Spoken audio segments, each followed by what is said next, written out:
Hello everyone, हम पढ़ रहे थे रीट एसएसटी में एक टॉपिक लगता है शैक्षिक परिदृश्य व सूचना तकनीकी। उसी में हमने देववाणी को पढ़ लिया था। उसके बाद अगला टॉपिक शुरू हो रहा है ई कक्षा नंबर 1। ई कक्षा में हम पढ़ेंगे राज्य सरकार के ई कक्षा कार्यक्रम के तहत हिंदी माध्यम की कक्षा 1 से 12 के तहत वीडियो अध्ययन सामग्री तैयार की गई है। 2।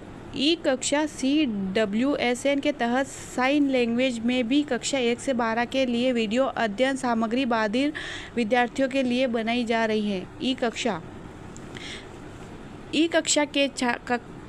के कक्षा 3 से 12 के अंग्रेजी माध्यम के विद्यार्थियों के लिए भी अध्ययन सामग्री तैयार की जा रही है, जिससे महात्मा गांधी विद्यालयों एवं अंग्रेजी माध्यम के विद्यालयों में प्रति दिवस स्माइल के माध्यम से पहुंचाया जाता है। हवा महल। कोरोना समय में बच्चों का झरोखा। प्रारंभ 2 मई 2020। यह साप्ताहिक ई पत्रिका RSCERT उदयपुर और सहयोगी संस्थाओं की साझेदारी में बच्चों को सूचना एवं संचार माध्यमों से दृश्य श्रव्य सामग्री उपलब्ध कराने के उद्देश्य से शुरू की गई। EDU सेट का पूरा नाम एजुकेशन सैटेलाइट शैक्षिक उपग्रह है। EDU सेट शिक्षा से संबंधित भारत का प्रथम कृत्रिम उपग्रह है, जिसके माध्यम से देश में शिक्षा से संबंधित विभिन्न गतिविधियों, क्रियाकलापों एवं नवाचारों को संचालित किया जाता है। EDU-CAT को GSET-3 भी कहा जाता है। यह देश भर में शैक्षणिक सामग्री के वितरण के लिए कक्षों में उपग्रह आधारित एक तरफा संचार, दो तरफा संचार उपलब्ध करवाता है, अर्थात द्विमार्गी श्रव्य दृश्य आधारित सजीव टेली कॉन्फ्रेंसिंग प्रसारण 16 भाषाओं में करवाता है। नेक्स्ट, एडुसेट की स्थापना EDU-CAT भारतीय अंतरिक्ष अनुसंधान संगठन इसरो द्वारा 20 सितंबर 2004 को श्री सतीश धवन अंतरिक्ष केंद्र SHAR श्री हरिकोटा द्वीप आंध्र प्रदेश से GSLV MK-1F01 द्वारा 36,000 किलोमीटर दूरी पर अंतरिक्ष में स्थापित किया गया। इसे भूतुल्यकालिक उपग्रह फर्स्ट 2 के बस पर विकसित किया गया है। इसे 74 पूर्वी देशांतर पर मेटसेट कल्पना 1 जनवरी 2002 और इंसेक्ट 3C के साथ स्थित किया गया है। 5 जनवरी 2014 को EDU-CAT की जगह एक नया उपग्रह GSAT-14 स्थापित किया गया है, जिसकी समयावधि 12 वर्ष निर्धारित की गई है। भारत का पहला उपग्रह आर्यभट्ट 1975 जो रूस के सहयोग से स्थापित किया गया था। EDUSAT से संबंधित महत्वपूर्ण तथ्य। निर्माण एक तरफ इसरो द्वारा, निर्माण अनुप्रयोग एक तरफ संप्रेषण शिक्षा। स्थापना 20 सितंबर 2004 को। स्थान श्री सतीश धवन अंतरिक्ष केंद्र SHAR श्री हरिकोटा द्वीप आंध्र प्रदेश। प्रमोशन रॉकेट GSLV F01। मिशन अवधि 7 वर्ष न्यूनतम। कक्षा भूस्थिर मिशन शिक्षा सस्थित उपग्रह 1 कल्पना METCAT। नंबर 2 इनसेट 3C संचार उपग्रह। EDU-CAT के उद्देश्य। इसके उद्देश्य से भारत में दूरस्थ शिक्षा प्रणाली को प्रभावी ढंग से चलाने तथा दूर दराज एवं ग्रामीण क्षेत्रों में शिक्षा का एक वैकल्पिक माध्यम विकसित करना तथा दूर दराज के छात्रों को सीधे शिक्षक से जोड़ना ही इसका प्रमुख उद्देश्य है। भारतीय शिक्षा प्रणाली को आधुनिक बनाना, दूरस्थ शिक्षा के कार्यक्रमों को बढ़ावा देना, शिक्षा में नवाचार को स्थापित करना, व्यापक स्तर पर शिक्षण एवं प्रशिक्षण देना, संदर्भ व्यक्तियों की कमी को दूर करना, सर्वश्रेष्ठ संदर्भ व्यक्तियों द्वारा अधिक से अधिक प्रशिक्षणार्थियों को प्रशिक्षित करना, सभी प्रशिक्षणार्थियों को समान विषय वस्तु का प्रशिक्षण देना, प्रशिक्षण पर होने वाली व्यय एवं समय की बचत करना।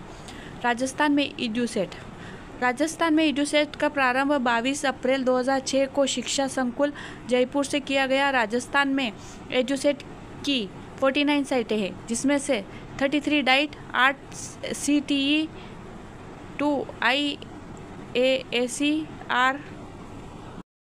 इस पॉइंट को रिपीट करूंगी। राजस्थान में एजुसेट की 49 सीटें हैं, जिसमें से 33 डाइट, 8 CTE, 2 IASC, RSCERT, प्रारंभिक शिक्षा निदेशालय बीकानेर, शिक्षा संकुल जयपुर, संचालन कार्यालय आदि शामिल है। राजस्थान में एजुसेट से संबंधित टीचिंग एड स्टूडियो की स्थापना प्राथमिक शिक्षा परिषद शिक्षा संकुलन द्वारा जयपुर में की गई। राजस्थान में एजुसेट हब की स्थापना इंदिरा गांधी पंचायती राज संस्था जयपुर में की गई। समस्त उपनिदेशक प्रारंभिक एवं माध्यमिक शिक्षा कार्यालयों में 13 ROT रिसीव ओनली टर्मिनल की स्थापना की गई। इसरो द्वारा राजस्थान को VSAT एंटीना दिया गया। एजुसेट उपग्रह को 30 सितंबर 2010 को कार्यमुक्त कर दिया गया। उसके बाद हमारा एक नया टॉपिक शुरू हो रहा है, ज्ञान दर्शन। ओके, तो ज्ञान दर्शन को हम स्टार्ट करते हैं। ज्ञान दर्शन चैनल एक वेब आधारित एजुकेशन टीवी चैनल है, जिसमें स्टूडेंट विभिन्न प्रोग्राम्स देखते हैं। भारत में ज्ञान दर्शन कार्यक्रम टीवी चैनलों के माध्यम से चलाया जा रहा है। यह एक शैक्षिक टीवी चैनल है, अर्थात उपग्रह आधारित राष्ट्रीय शैक्षिक एवं विकास चैनल है। इसका संचालन प्रसार दूरदर्शन भारती द्वारा किया जाता है। यह मानव संसाधन विकास मंत्रालय, वर्तमान में शिक्षा मंत्रालय, सूचना एवं प्रसारण मंत्रालय, प्रसार भारती एवं इग्नू का संयुक्त उद्यम है, जिसकी नोडल एजेंसी इग्नू है।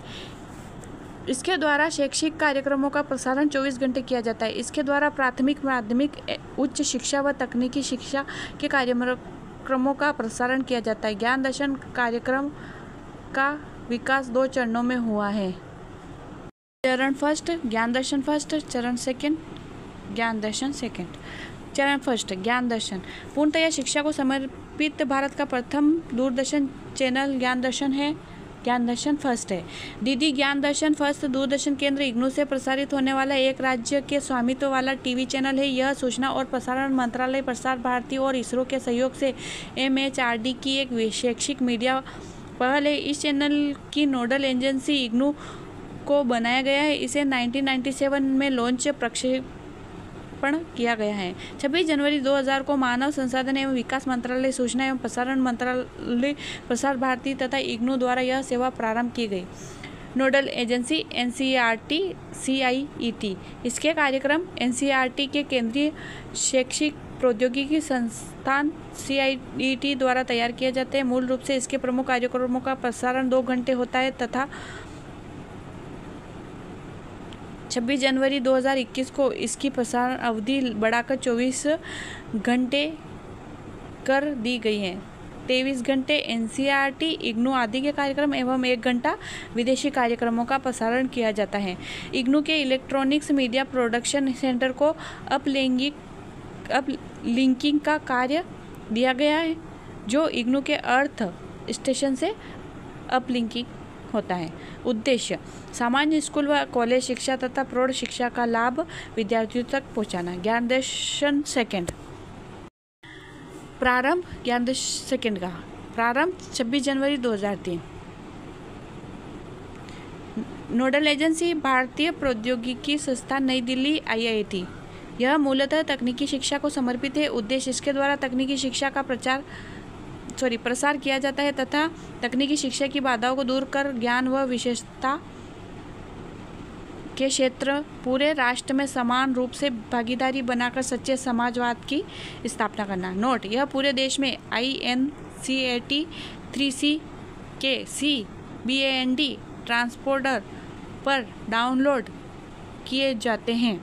वर्तमान में ज्ञान दर्शन कार्यक्रम को GSAT 10 द्वारा अपलिंकिंग किया जाता है। PME विद्या के एक कक्षा एक टीवी चैनल कार्यक्रम को 200 टीवी चैनलों पर दिखाया जाएगा। केंद्रीय बजट 2022-23। नोट, आज यह दर्शन की श्रृंखला में अनेक टीवी चैनल आ गए हैं, जैसे ज्ञान दर्शन सेकेंड वर्चुअल क्लासरूम, ज्ञान दर्शन थर्ड एकलव्य चैनल, ज्ञान दर्शन 4 व्यास चैनल और ज्ञान दर्शन 5 उच्च शिक्षा के लिए। अगली हेडिंग है Gyanvani. Gyanvani educational FM radio of India. Gyanvani एक शैक्षणिक FM रेडियो नेटवर्क है जो प्राथमिक एवं माध्यमिक शिक्षा, वयस्क प्रौढ़ शिक्षा, तकनीकी और ग्राम और व्यावसायिक शिक्षा, उच्चतर शिक्षा एवं विस्तार शिक्षा समेत शिक्षा के विभिन्न पहलुओं और स्तरों के कार्यक्रम प्रस्तुत करता है। FM रेडियो भारत में FM रेडियो की शुरुआत 1993 में हुई थी। ज्ञानवाणी का संबंध FM रेडियो से है। प्रथम ज्ञानवाणी स्टेशन की स्थापना 7 नवंबर 2001 में मानव संसाधन एवं विकास मंत्रालय मंत्री मुरली मनोहर जोशी ने की। इस लाइन को रिपीट कर रही हूँ। प्रथम ज्ञानवाणी स्टेशन की स्थापना 7 नवंबर 2001 में मानव संसाधन एवं विकास मंत्रालय, उस वक्त मंत्री थे मुरली मनोहर जोशी, ने की थी। लेकिन वास्तव में यह कार्यक्रम 7 जुलाई 2003 से प्रारंभ हुआ। राजस्थान में इसका प्रसारण जयपुर से होता है तथा 105.6 मेगाहर्ट्ज के प्रसारण किया जाता है। इसकी रेंज लगभग 50 से 60 किलोमीटर तक रहती है। ज्ञानवाणी कार्यक्रम का प्रसारण का दायित्व इग्नू को सौंपा गया है, लेकिन इसका स्वामित्व मानव संसाधन विकास मंत्रालय के पास है। वर्तमान में प्राथमिक स्कूलों में दोपहर के समय इसका प्रसारण अनिवार्य कर दिया गया है। वर्तमान में देश में 40 शहरों में शैक्षिक प्रसारण ज्ञानवाणी द्वारा किया जाता है, लेकिन 2013 में 37 ज्ञानवाणी स्टेशन चालू किया गया तथा 15 और बढ़ाए जा रहे हैं। ज्ञानवाणी का दैनिक प्रसारण 16 घंटे होता है, 6 AM से 12 PM तक, 1 PM से 11 PM तक। ज्ञानवाणी के माध्यम से इग्नू, राष्ट्रीय मुक्त विश्वविद्यालय, कृषि स्थापना, IIT के कार्यक्रमों का प्रसारण किया जाता है। ज्ञानवाणी को सबसे पहले कोयम्बटूर, लखनऊ व विशाखापट्टनम आदि शहरों में प्रारंभ किया गया है। इसके बाद इग्नू ने इसका प्रसारण इलाहाबाद, बेंगलुरु, भोपाल, कोयम्बटूर, विशाखापट्टनम से प्रारंभ कर दिया। ज्ञानवाणी स्टेशन से अनेक गैर सरकारी संगठन भी जुड़ गए जो शिक्षा एवं साक्षरता के क्षेत्र में कार्य कर रहे हैं। इसके कार्यक्रम अंग्रेजी, हिंदी व स्थानीय भाषा में प्रसारित किए जाते हैं। ज्ञानधारा, नेक्स्ट टॉपिक है ज्ञानधारा। इग्नू ज्ञानधारा। ज्ञानधारा इग्नू द्वारा दी जाने वाली एक इंटरनेट ऑडियो परामर्श सेवा है। छात्र दिन के विषय पर शिक्षकों और विशेषज्ञों द्वारा लाइव चर्चा सुन सकते हैं और उनके साथ टेलीफोन, ईमेल और चैट मोड के माध्यम से बातचीत कर सकते हैं। जब लाइव सेशन चालू नहीं होते हैं तो ज्ञानवाणी दिल्ली को इस प्लेटफॉर्म पर उपलब्ध कराया जाता है। ज्ञानधारा स्ट्रीमिंग दुनिया में कहीं भी इंटरनेट उपयोगकर्ताओं के लिए उपलब्ध है। GV दिल्ली द्वारा प्रसारित महत्वपूर्ण कार्यक्रम भी सभी GV स्टेशनों द्वारा ज्ञानधारा फीड का उपयोग करके प्रसारित किए जाते हैं। State initiative for quality education, SIQV, इसका फुल फॉर्म आप एक बार और देख लीजिए। State initiative for quality education, सब बच्चे सीख सकते हैं। SIQE, CPABL और CCE, सब शिक्षक पढ़ा सकते हैं, है ना। परिचय, निःशुल्क एवं अनिवार्य बाल शिक्षा का अधिकार अधिनियम 2009 की धाराओं के अनुसार राज्य में सत्र 2010-11 से सतत एवं व्यापक मूल्यांकन के अंतर्गत कार्य प्रारंभ किया गया। यह कार्य पायलट प्रोजेक्ट के द्वारा राज्य के 2 जिलों जयपुर एवं अलवर के 60 विद्यालयों से प्रारंभ करते हुए सत्र 2015-16 में संपूर्ण विद्यालयों तक पहुंचाया गया। शैक्षिक सत्र 2015-16 के लिए राज्य सरकार माध्यमिक शिक्षा निदेशालय, RSCERT उदयपुर, यूनिसेफ एवं बौद्ध शिक्षा समिति जयपुर के मध्य अप्रैल 2015 में MOU समझौता किया गया था। राज्य में संचालित समन्वित राजकीय उच्च माध्यमिक विद्यालयों कक्षा 1 से 10 एवं कक्षा 1 से 12 तक में कक्षा 1 से 5 तक विद्यार्थियों के शैक्षिक स्तर उन्नयन के उद्देश्य से state initiative for quality education परियोजना प्रारंभ की गई है। SIQE परियोजना के उद्देश्य, फर्स्ट, राज्य के समन्वित राजकीय उच्च माध्यमिक विद्यालयों कक्षा 1 से 10 एवं 1 से 12 में अध्ययनरत कक्षा 1 से 5 तक के विद्यार्थियों के अधिगम स्तर में गुणात्मक वृद्धि सुनिश्चित करना, बालकों के अधिगम स्तर में गुणात्मक विकास के साथ साथ नामांकन एवं ठहराव में वृद्धि करना, एक्टिविटी बेस्ड लर्निंग ABL, बाल केंद्रित शिक्षण विद्या, चाइल्ड सेंटर्ड पेडागोगी तथा सतत एवं व्यापक मूल्यांकन CEE के समन्वित क्रियान्वयन द्वारा प्रत्येक विद्यार्थी के अधिगम स्तर एवं उपलब्धि को सुनिश्चित करना।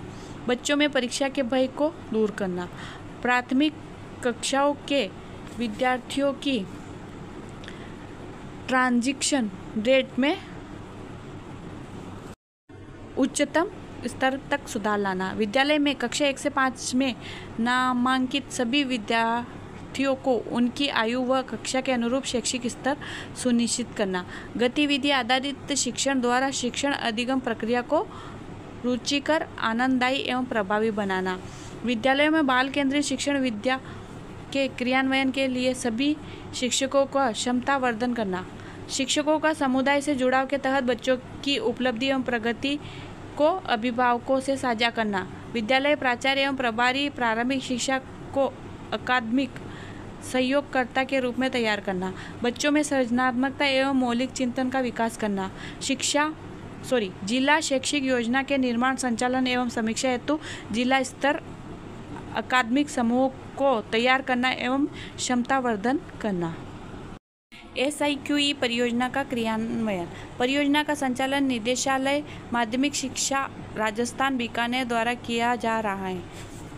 शैक्षिक समर्थन, प्रशिक्षण एवं कार्यक्रम की रूपरेखा तैयार करने का कार्य राजस्थान माध्यमिक शिक्षा परिषद जयपुर के माध्यम से किया जा रहा है। समस्त अकादमिक कार्य SIERT उदयपुर राजस्थान द्वारा किया जाता है।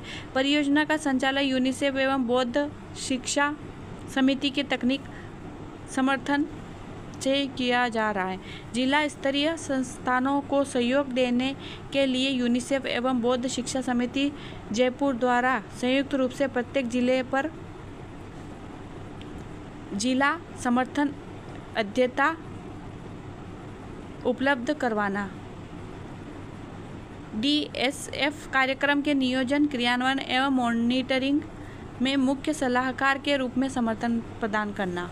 SIQE के 4 स्तंभ: शिक्षा शास्त्र परिवर्तन, क्षमता निर्माण, प्रबंधन, संस्थागत विकास।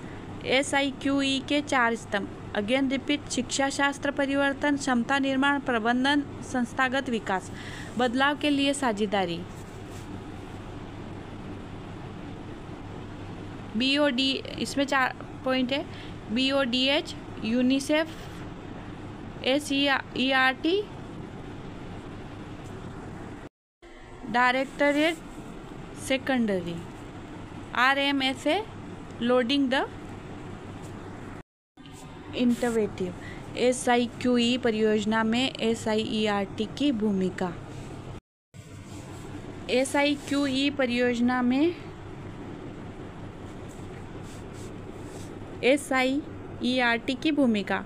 डाइट्स की भागीदारियों को सुनिश्चित करना तथा कार्यक्रम गतिविधियों को लागू करने में उनका क्षमता संवर्धन करना। प्रभावी कार्यक्रमों को लागू करने हेतु तकनीकी सहायता प्रदान करना। अकादमिक निवेश की नियमित समीक्षा। SIQE परियोजना में माध्यमिक शिक्षा निदेशालय की भूमिका। राजकीय पदाधिकारियों की भागीदारी को सुनिश्चित एवं देखरेख करना। इस पहल के साथ सुनिश्चित करना कि सभी आवश्यक सामग्री और स्टेशनरी सभी स्कूलों में और समय पर उपलब्ध हो। कार्यक्रम गतिविधियों के प्रभावी क्रियान्वयन की सुविधा के लिए RBSE, IASE और CTES के साथ समन्वय बनाए रखना। SIQE परियोजना में यूनिसेफ की भूमिका। राज्य और जिला स्तर पर तकनीकी और वित्तीय सहायता प्रदान करना। सभी स्तरों पर समीक्षा, योजना और निर्णय लेने वाले मंचों में सक्रिय रूप से भाग लेना। कार्यक्रम की निगरानी और प्रबंधन को मजबूत करने के लिए मूल्यांकन अध्ययनों, सर्वेक्षणों और स्कोर टेकिंग अध्ययनों पर सहमति का समर्थन करना। SIQE परियोजना में बौद्ध की भूमिका। BODH की भूमिका। 5 मिनट ब्रेक के बाद मिलते हैं।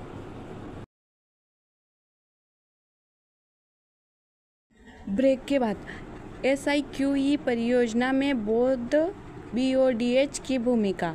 पहल को सभी स्तरों पर तकनीकी सहायता प्रदान करना। अगला जिला शैक्षणिक सहायता अध्येताओं की पहचान, स्थान और अभिविन्यास की निगरानी करना।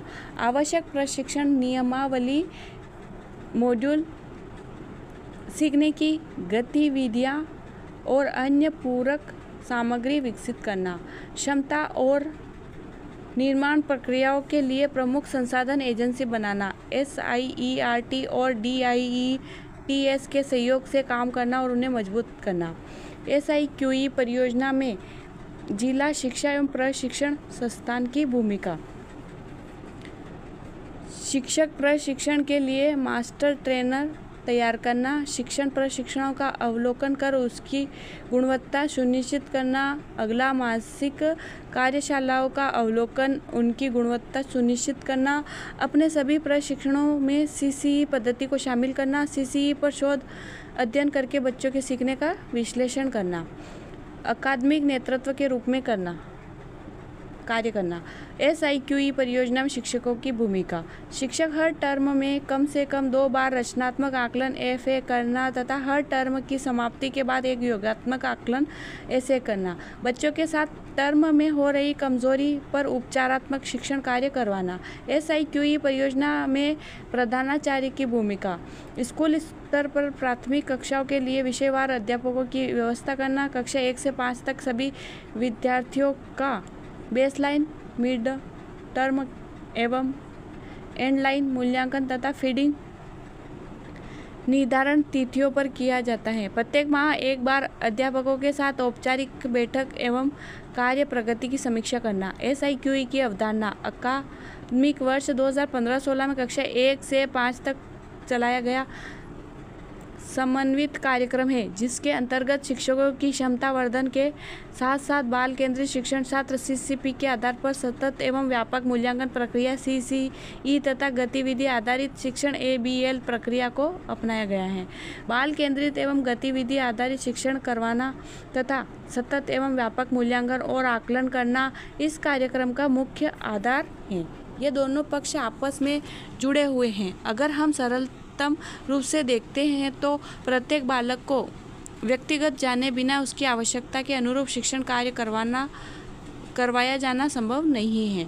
यह एक ऐसा कार्यक्रम है जिसमें प्रत्येक बच्चे के सीखने के स्तर, गति एवं रुचि को ध्यान में रखते हुए शिक्षण एवं आकलन का कार्य शिक्षण द्वारा किया जाता है। SIQE, CCP, ABL, CCE, रचनात्मक आकलन, FA, योगात्मक आकलन, SA।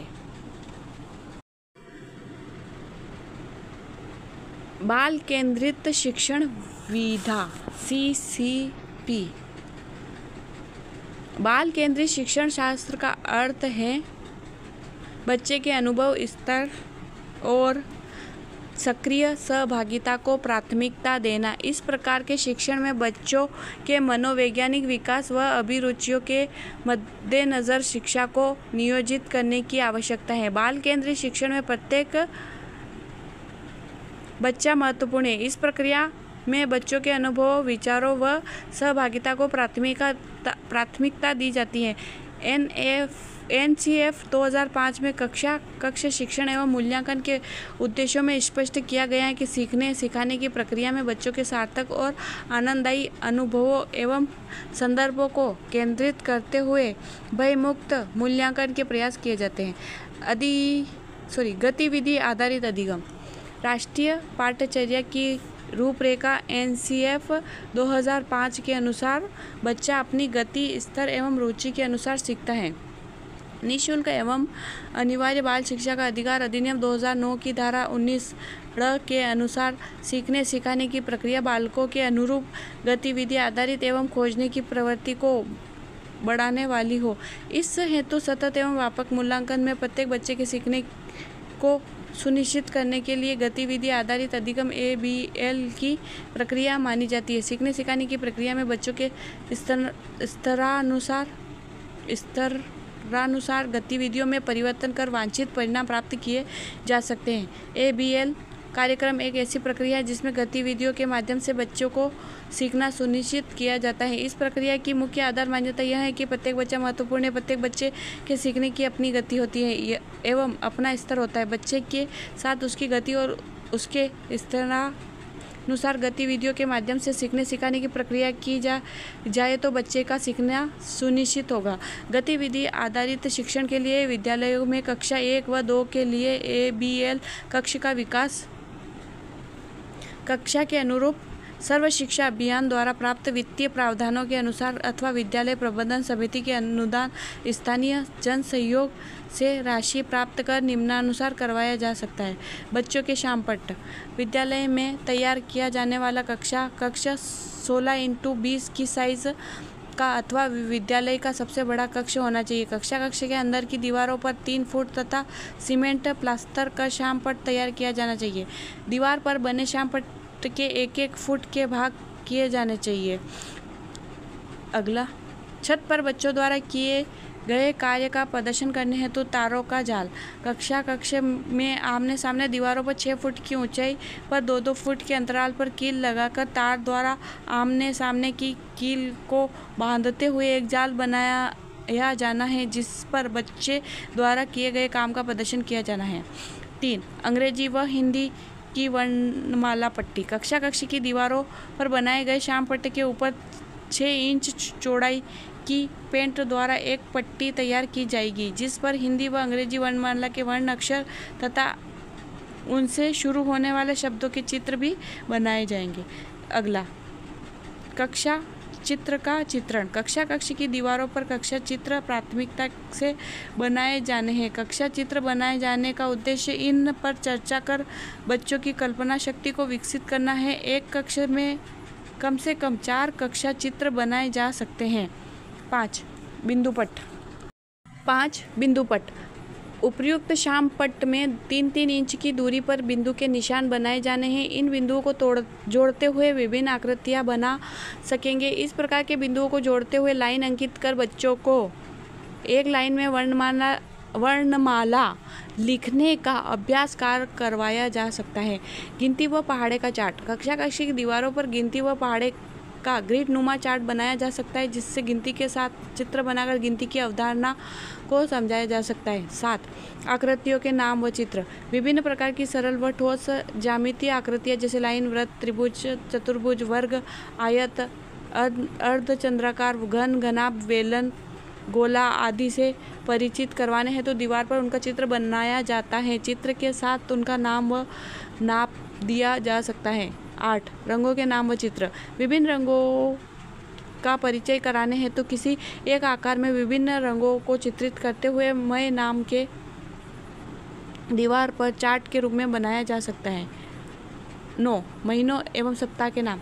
वर्ष के 12 महीनों के नाम व सप्ताह के दिनों के नामों को चार्ट के रूप में बनाया जा सकता है। महीनों के नामों को गोल आकृतियों में बनाकर मौसम आदि का भी चित्रण किया जा सकता है। इस प्रकार सप्ताह के दिनों को भी मिड डे मील खाने के साथ अंकित कर समझाया जा सकता है। गतिविधि आधारित शिक्षण सुनिश्चित करने के लिए उपयोग में ली जाने वाली सामग्री। कक्षा 1 व 2 में बच्चे स्वयं गतिविधि करके हुए सक्रिय अधिगम कर सके। इस हेतु शिक्षक को उपलब्ध कराई जा रही शिक्षण सहायक सामग्री TLM सर्व शिक्षा अभियान द्वारा शिक्षकों को दी जाने वाली TLM राशि, SMC द्वारा प्राप्त अनुदान, स्थानीय जन सहयोग से राशि जुटाकर योजनाबद्ध तरीके से आवश्यक शिक्षण सामग्री का निर्माण क्रय की जा सकती है। यह सामग्री निम्नानुसार हो सकती है। Chart. Number 1 chart, 2 less card, 3 वाक्य सेंटेंस कार्ड, 4 अंक व शब्द कार्ड, 5 चयनित व नियोजित खेल गतिविधि आधारित सामग्री, 6 अंक व शब्द आधारित सांप सीढ़ी चार्ट, 7 शिक्षक विद्यार्थी फ्लैश, 8 अन्य प्रशिक्षण शिक्षक मासिक बैठक में लिए गए निर्णय अनुसार नियोजित सामग्री। पॉइंट 3 सतत एवं व्यापक मूल्यांकन। पॉइंट 3 कैसे, हमने एक पॉइंट शुरू किया था SIQE की अवधारणा।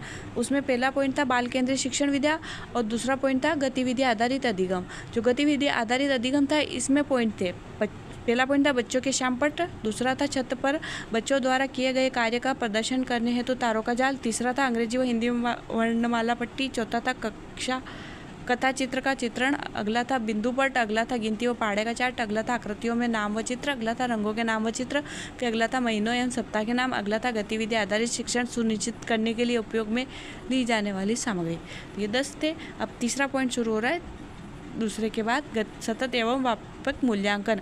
RTE 2009 की धारा 29 सेकेंड में सतत एवं व्यापक मूल्यांकन शिक्षण प्रक्रिया की बात का उल्लेख किया गया है। आकलन सूचना संग्रहण तथा उस पर विचार विमर्श की प्रक्रिया है जिसके माध्यम से यह जान सकते हैं कि बालक क्या समझता है और क्या जानता है। आकलन के प्रकार 3 प्रकार। अधिगम के लिए आकलन, अधिगम का आकलन और अधिगम के रूप में आकलन।